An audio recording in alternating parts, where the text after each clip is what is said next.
కాంగ్రెస్ ఇచ్చిన హామీలను 100 రోజుల్లో అమలు చేయకుంటే బొంద పెడతామని ధ్వజమెత్తారు కేటీఆర్. కాంగ్రెస్ 420 హామీల్ని చూసి ప్రజలు మోసపోయారన్నారు. కాంగ్రెస్ చేతకాని ప్రభుత్వమని విమర్శించారు. కాంగ్రెస్ ప్రభుత్వం రాగానే కరెంటు కోతలు మొదలయ్యాయని ధ్వజమెత్తారు కేటీఆర్. ఖచ్చితంగా గులాబీ జెండానే ఉండాలి అనే ఆలోచనతో జీహెచ్ఎంసీలో మొత్తంగా మనకే అవకాశం ఇచ్చినారు. ఒకటి మిస్ అయినాం, అది కూడా తప్పిదారి మిస్ అయినాం.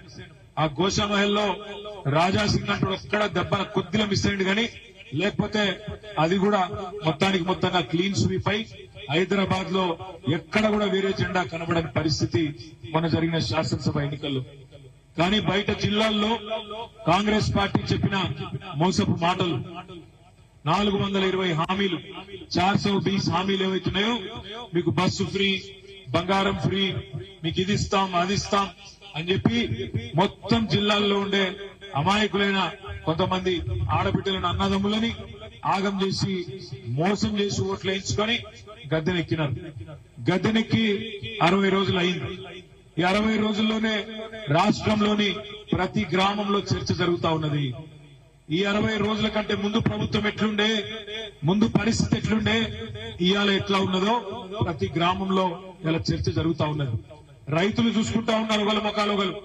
అయ్యో ఎంత పని చేస్తే కేసీఆర్ గారు ఉన్నప్పుడు వారం 10 రోజుల లోపల మన ఫోన్లన్నీ టింగు మనం మోగుతుండే 7,600 కోట్ల రూపాయలు మన 70 లక్షల మంది రైతుల ఖాతాల్లో రైతు బంధు పడుతుండే.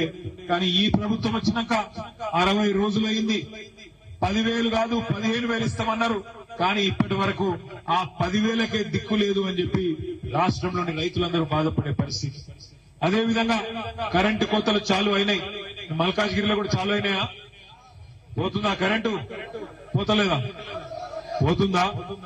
ఇక మళ్ళా కొనుకొచ్చుకోవాలి ఇన్వర్టర్లు, జనరేటర్లు. ఎందుకంటే ముందే చెప్పినాం, మనం కాంగ్రెస్ కావాలన్నా కరెంటు కావాలన్నా అని అడిగినాం, సిల్కకు చెప్పినాం. కానీ కొంతమంది విన్నారు, హైదరాబాద్ వాళ్ళు తిన్నారనుకో. మీ అందరికి తెలుసు, హైదరాబాద్ లో జీహెచ్ఎంసీలో బ్రహ్మాండంగా ఇక్కడ ఉండే ప్రతి ఆడబిడ్డ, ప్రతి అన్న, ప్రతి తమ్ముడు ఆలోచనతో